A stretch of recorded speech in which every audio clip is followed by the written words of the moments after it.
Good. Hello, everyone. How you doing?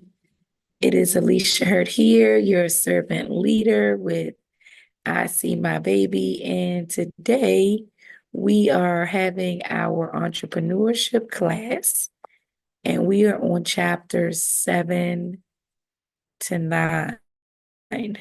And so let me share my screen so we can get started and jump right in.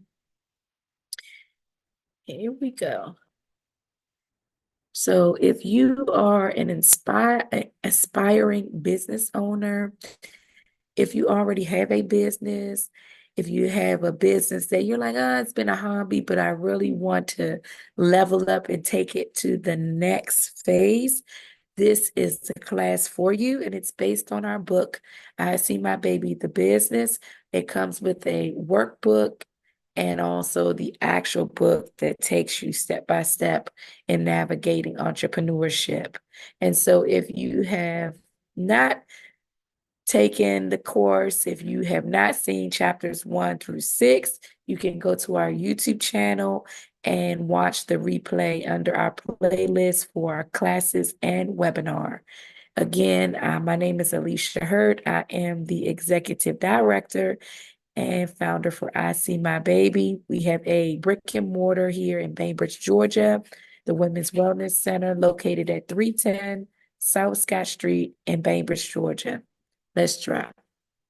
Start right up. Again, here's the book. That's me.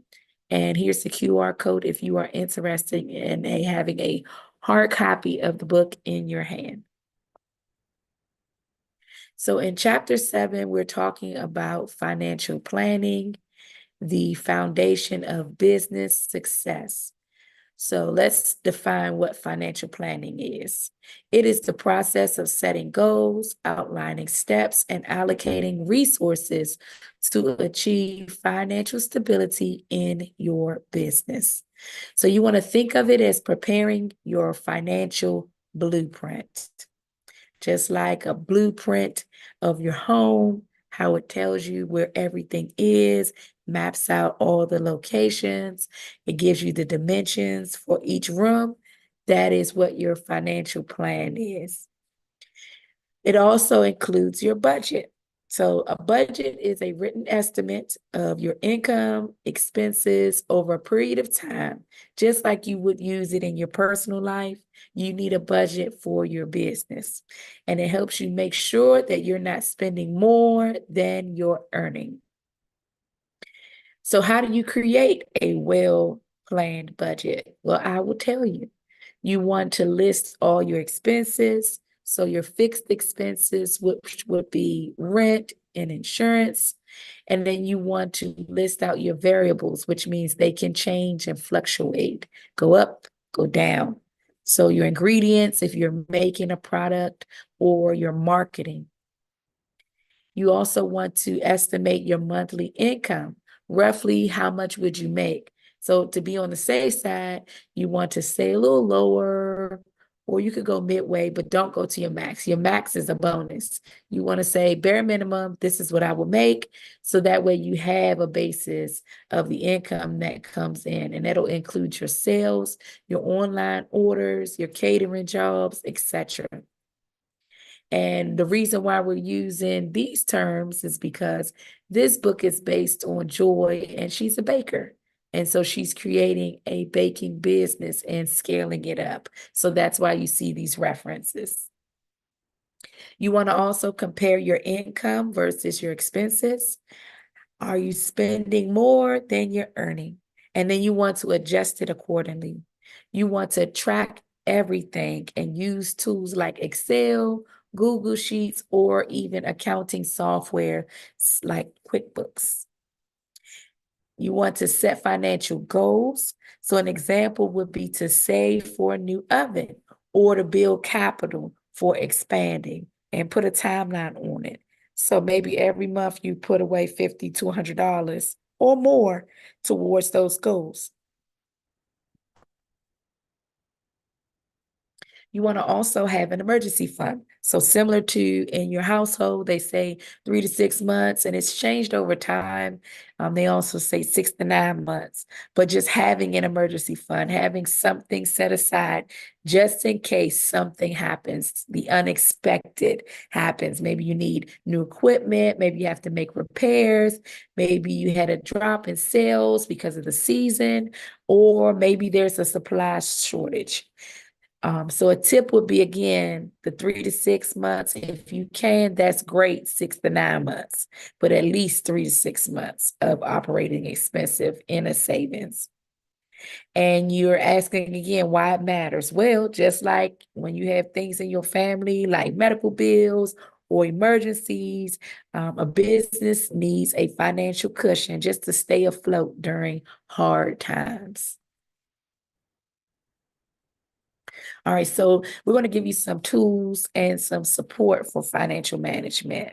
So bookkeeping. So bookkeeping is basically a daily recording of all your financial transactions, your income, your expenses, your purchases, and your payments. And it's the first step in effective financial management. Also, you can use, like I said, QuickBooks. They have other systems out there as well. Or you can just go old school and say, you know what, I want to just use my Excel spreadsheet. That's fine too, as long as you have a way of keeping track of your expenses. And you want to also keep a separate log or digital tracking for your receipts, your invoices, and your sales logs, because you will need them if you're audited and when you are doing your taxes. And I am so guilty, especially early on, trying to figure out how, when, where, going to different apps and websites for my expenses instead of just saying when I use money or when I buy something, just keep it all together. So it makes it much easier for you if you're doing it by yourself or for your accounting person. Also, you want to ensure you have great cash flow management. So cash flow is the movement of money in and out of your business. And good cash flow management ensures that you always have money to pay your bills, that you're not surprised by a shortage, and that you can spot financial trends over time by just looking at your reports and seeing how your money is flowing in and out. You want to also seek financial advice. And the reason why is because it helps you with your taxes and your regulations. It also makes long-term plans. So what do you want to do long-term? Also avoids costly mistakes, because if you know up front, you won't say, oh, I didn't know that, and then have to pay after. You want to think of it like a pediatrician ensuring that a child's growth is on track, and a financial advisor ensures that your business financial growth stays healthy and on track. So the growth through financial health and revenue expansion. And so let's define it. I always define it because I don't want to assume that you know, or just to clarify if you thought something different. So it means finding new ways to make money within your business. So for Joy, again, that's the character in the book. This included starting her online orders, offering catering, attending vendor events. So the benefits of diversifying your revenue is because it'll reduce dependency on just one thing. If one thing isn't going good, you have another that you use to offset it, right? And it also helps to smooth out seasonal fluctuations. And it opens the door for scaling your business. So a good example would be an organization similar to Rita's. Rita's is only open during the summer. So during the summer, they have to ensure that they make enough money that will cover them for their rent, if they're leasing somewhere, and all their expenses to carry them for the duration of the year, because they're only open that amount of time. And there's importance of regular financial reviews. So you want to update your budget monthly or quarterly. It really depends what your preference is. An accountant would tell you monthly. to make sure it's tight and they can catch anything that's irregular and change or alter the way that you're spending your money or how you're charting your things. Whereas every quarter, it's a lot more that you have to go and backtrack and clean up. Compare your actual spending versus what you plan for and look for patterns. Are some expenses growing? Are certain services more profitable? It helps you to see what is going on with your business. So just as families sit down and review bills or saving plans, business owners must review their financial health regularly to stay on track. All right, so why legal compliance matters? Well, it matters because you do not want to have fines. You don't want to be forced to close your business. You don't want to have any legal actions against your business. So Joy took steps for her to take and to stay compliant. These are steps that we want you to apply to your business. So hers is food. If yours is not food, just put in that place what organization, what business, what type of category you would fall in. So for her, she would need to register her bakery with the local business office. So in your city, in your town, in your state. And then also any permits that you need, any licenses that you need. You want to make sure that you're filing your taxes on time and accurately. If you're going to be late, file for an extension. You also want to keep personal and business finances separate, 2 separate accounts, not commingling funds. And why separate business and personal finances are important is because it makes tax filing easier. It helps to build a professional identity, and it protects your personal assets in case of business debt. They won't be able to come over and say, oh, I'm going to grab it from your personal, because it is a separate entity. So now we're in chapter 8. So what is a brand? So defining your brand identity, oh my God, it changes over time, but you want to ensure that if someone sees your logo, if someone sees your ad, they know, oh, that's that business. So a good example would be McDonald's. When you see that arch, when you see those colors, you know McDonald's. The same for UPS, the same for FedEx, the same for Amazon, right? You see their logo, you know who they are without them having to tell you. So that is pretty much, in layman's terms, a brand, but I'll give you the definition. So a brand is more than just a name or logo. It's the identity of your business, and it includes how people perceive you, what you stand for, and what emotional connection customers form with your business.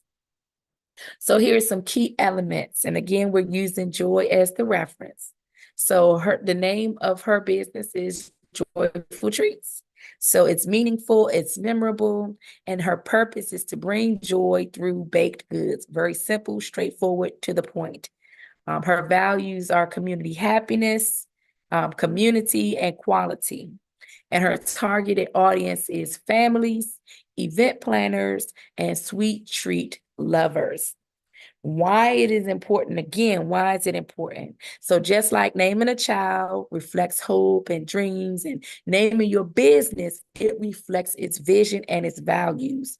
A strong brand helps customers remember you and trust your product or service.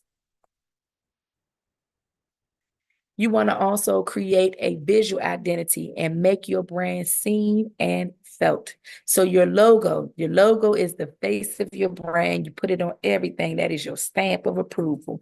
So it should be simple but memorable. Again, going back to those reputable organizations, larger organizations like Walmart, Target, McDonald's, Amazon, especially Amazon. It's just like this little line thingy.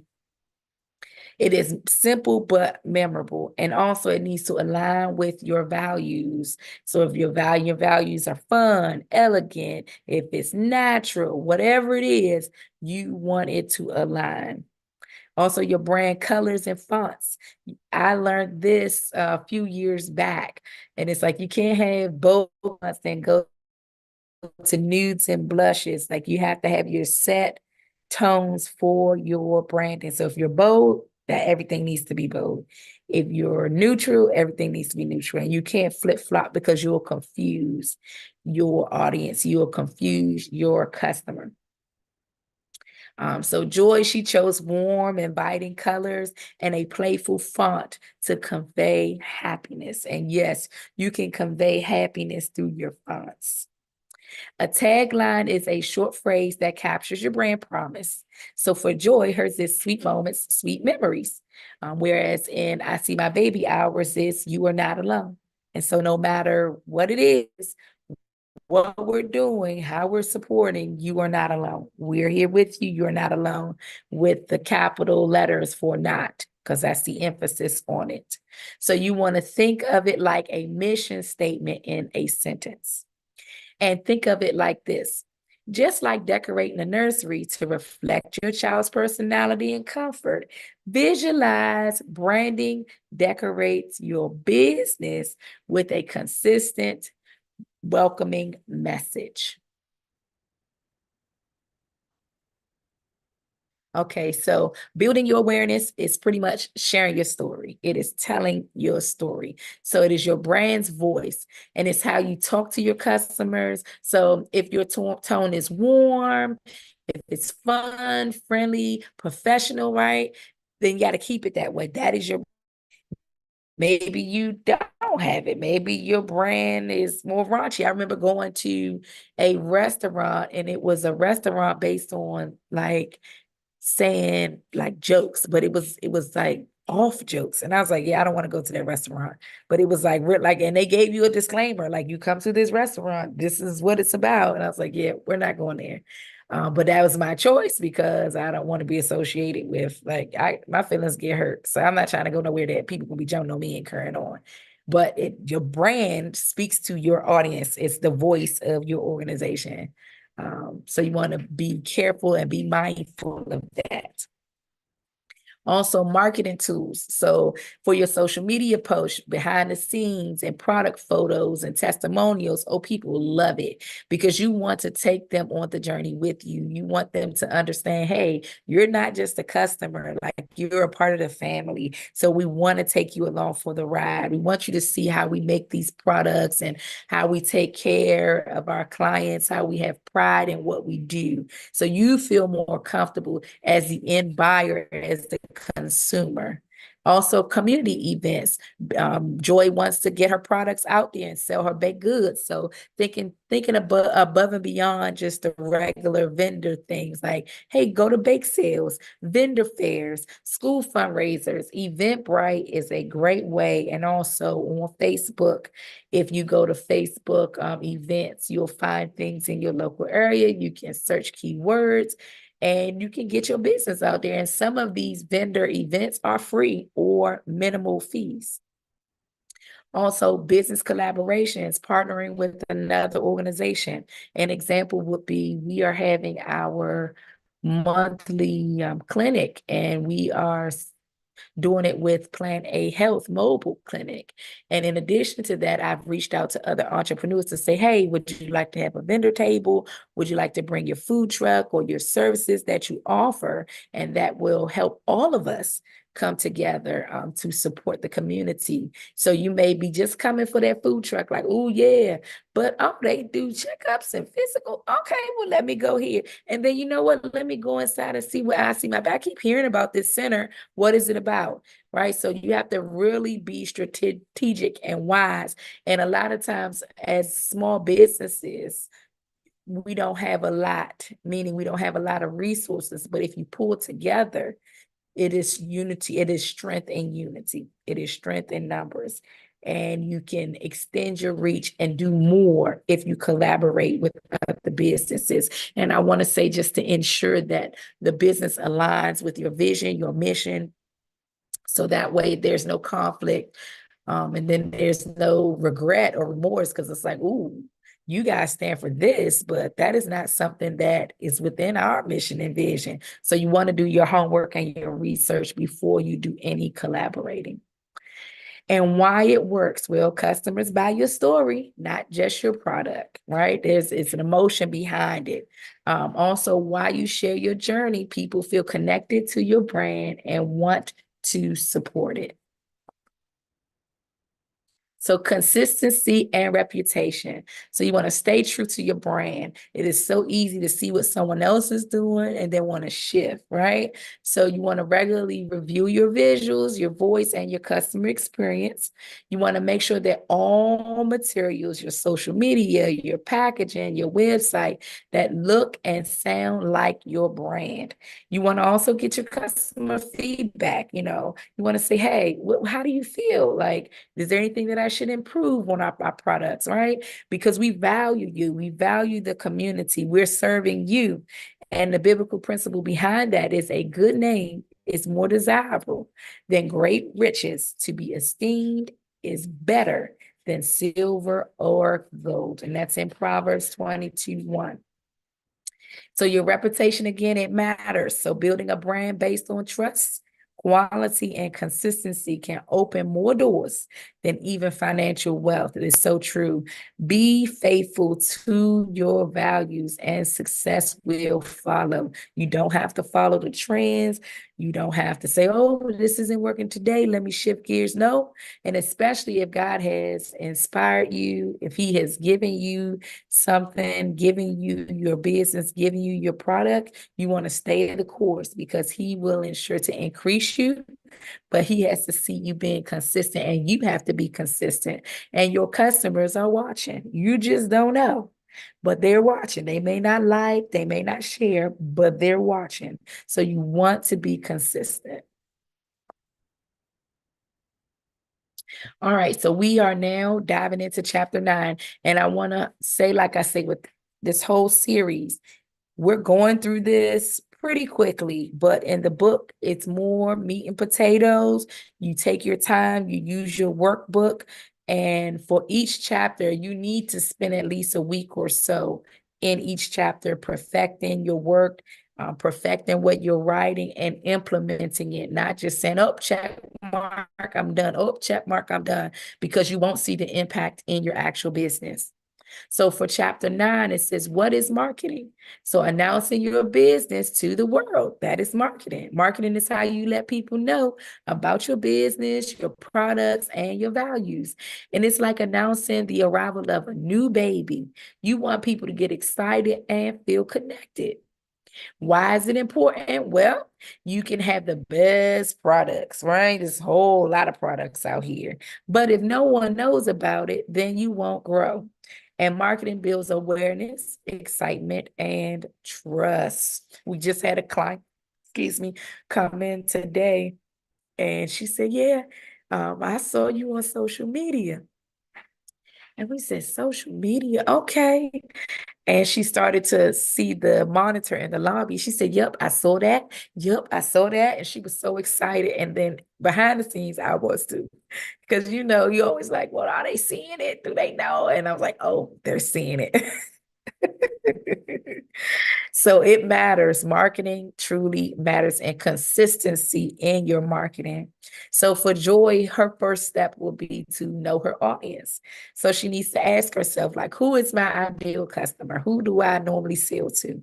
So their age, location, their interests. And why does that matter? Because that's how you develop and craft your marketing. So if you are at a younger generation, you're not going to put on music that won't appeal to them, or you may not want to have topics that will not appeal to them. And the same if you have older clients, the same if you have middle-aged clients, a man versus a woman, a child versus, a preteen. So when I say child, like a toddler versus a preteen. So it really depends who you're marketing to and how you will present your marketing content. Right. What kind of treats they like? Where do they hang out? Are they online versus offline? Is it more word of mouth? Do you need to put an ad in the actual paper?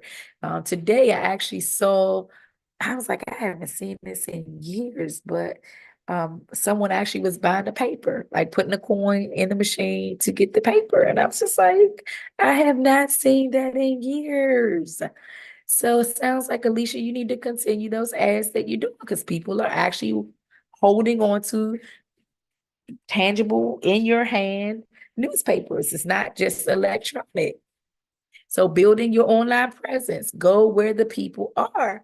So you want to have a simple website. If you haven't built up to that, then guess what? Do a Facebook page, Instagram. You could even do a Spotify page. You can do a simple one on GoDaddy. That's where we started. You want to show your menu, you want to show your links. They need to see you as well, right?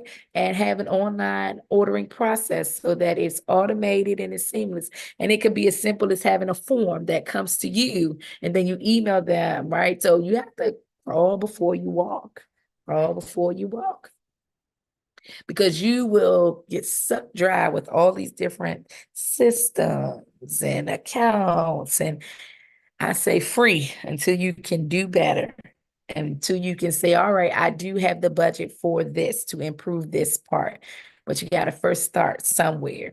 Also with social media, you want to create your profiles. And I'm so thankful. I had a coach, Miss Gigi, shout out to Gigi. And when we started out in 2023, she said, you need to go to all the platforms and establish your accounts now, because as you grow, hey, it may not be there. And I'm so glad we did. You want to post photos and be consistent. I have to be every single day, but at least 2 times a week you want to post. You want to share. For her, she's doing baking, so maybe some tips on baking, some stories, running some promotions, or having some posts just to get her engagement going and get that algorithm going in her favor on social media. Also having email marketing. Then for me, the last year, I have been more intentional on building up my subscriber list and now understanding the importance of capturing emails and staying ahead of the news and events going on, so that way you can have more support, have more people attending, participating, and engaging in what you're doing as an organization. So you want to collect the emails, you want to send updates, and there are a lot of organizations or systems that are free. So they may give you the first 1,000 subscribers for free. And by that time, you will have the money to then invest on a monthly basis. Also, you can offer coupons like on their birthday. That's a big thing for me, even though I know it's automated. But when I get things, I'm like, oh my God, they remembered me. Like, it's warm and fuzzy. Also, share some behind the scene news. All right. You can have some exclusive things like, hey, you're VIP because you are a subscriber and you get this. Whereas if you don't subscribe, you won't get this exclusive thing. So you can have an offer behind it as well. And this is like sending out baby updates. So you're keeping your community involved and emotionally connected. So create your own marketing plan. With everything we do, every chapter, there is a plan. There are templates that we can provide you with. If you get the actual workbook, there are templates in the workbook. But here's a strategy for Joy, and here's her sections and her examples of how she will obtain those things. So just to pull out a few for her target audience, it's local families, sweet lovers, and event planners. That is who her target audience is. And what is her goal? How many followers does she want? How many signups does she want? Being very specific. Also, what are going to be the channels of marketing? How are you going to reach these individuals? So she hit in person will be her local events, her email, her Instagram. And as you can see, she didn't put Facebook as well, but her target, her channels, how she feels with where her clients are, that is how she was able to put down what her marketing channels would be. Also, her content plan. How is she going to create content? Because remember, she's wearing multiple hats as a business owner. So what is she going to do? And don't say, oh, every single day. You know, some people say, no, I do everything on a Sunday and then I schedule it out. And that is so good that they have that built in. So it's not a time sucker. Also, your budget, how much you're going to spend on marketing, because marketing could get really costly. And you want to review your plan maybe once a month or once a quarter. It really just depends on how your business is scaling, how you want to adjust your marketing budget. So you guys, I want to thank you for your listening ear. We have gone through 7 to 9 in the book of I See My Baby, the Business. And as you can see, you are the light of the world. A town built on a hill cannot be hidden. And that's in Matthew 5:14. And so for Joy's marketing, it's not just about selling, it's about sharing her light, and it's about sharing your light, spreading the word, not being a hidden or a secret agent, not being a secret baker, a secret author, a secret real estate agent, a secret inspector, like you, a secret artists of some sort. Maybe you make branded products or t-shirts. If you don't talk about it, if you don't post about it, they won't know about it. And because of the way this algorithm is, you may think, oh, I posted it one time. No, you have to continuously post it because you'll still get calls. I got one on Monday and it was like, well, what you doing now? I was like, well, for the past year, I've been in another state and I have a whole new organization that actually we have a brick and mortar for that we have expanded. And we have moved from online to in person. They're like, what? I'm like, I post like all the time. Where are you? And they were like, I'm gonna have to pay more attention, but it's the algorithm. So I'm like, you don't get my email. So I'm like making sure that that individual is a subscriber on our email list to get our newsletters. So don't take for granted that because you post a couple of times, oh, they saw it, they're going to be tired of it. No. And even if they are, that's fine. They can unsubscribe. It's not for them. You're reaching your target audience. So do not give up.